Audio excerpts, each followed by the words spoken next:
Another really intriguing one, although in my opinion, this has bloodbath written all over it. It's South Carolina going to Columbia, Missouri to face the Mizzou Tigers. Let me make this bigger here. All the model, I think Missouri, Vegas has Missouri at it's currently 9.5, minus 9.5. My model likes Missouri by at least a touchdown. Here's the thing about the pre-cap model, y'all. When you see an 80+% win probability, you can probably add a touchdown or two to this projected margin. My margins stay very tight in this model. It's not going to predict 2 and 3 score point differentials most of the time. So when it's 80+%, this is 88.8% win probability for Mizzou, projected margin 7.2. Man, add 6 more points to that. Okay. So I would take Mizzou to cover the 9.5 for sure. Just look at the statistical edges and everything that favors Missouri here. EPA per rush, early downs EPA, explosiveness, huge advantage in explosiveness, right? Offensive EPA overall, defensive EPA. Now, South Carolina does have a really good defense, but this is on the road for them. I'm taking Mizzou and the home crowd for sure. Success rate overall offense. I mean, there's just not a lot that tracks with win probability favoring the Gamecocks here. Okay. You might look at the pressure and havoc rate, like Dylan Stewart's going to play in this game, so he's obviously a factor coming off the edge. Field position, special teams can swing momentum in certain situations, but you can't put the entire outcome of this game on Beamer ball or special teams. That is just not going to work for you.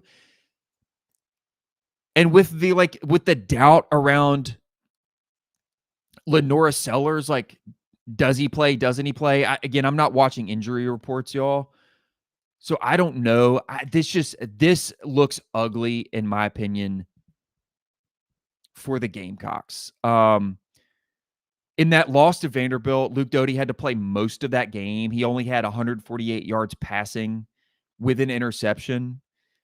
Since it's a head injury for Sellers, if he can't go, Doty's probably going to get the start. I mean, Lenora Sellers carries, he's like South Carolina's, first of all, he's their leading rusher.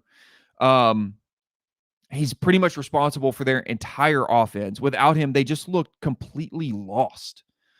South Carolina's 71st nationally in total offense. They're 90th at passing, 106 in rushing. I just, man, that team is not without talent, but offensively, I just don't see how they score on this Mizzou team on the road with a really good Mizzou defense. This is going to be a gut check game for them. I don't see this playing out well. Again, I'm taking Mizzou to cover this. I think it could be a 2, potentially 3 score game. You saw what Vandy did to South Carolina at South Carolina. That has me really concerned. Offensively for Missouri, you could talk about the usual suspects, right? Bo Perbula has been great. Ahmad Hardy is rumbling.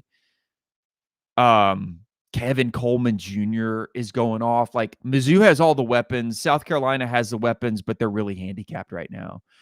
So I don't really know what else to say about this game. It's one of the few meaningful SEC games that we get this week, but it just kind of lost its luster after what happened in South Carolina against Vanderbilt. If South Carolina was still ranked and these were 2 top 20 teams, or at least, we had a top 25 matchup going on, this game would have a lot more intrigue and implications. Just not sure that's the case anymore.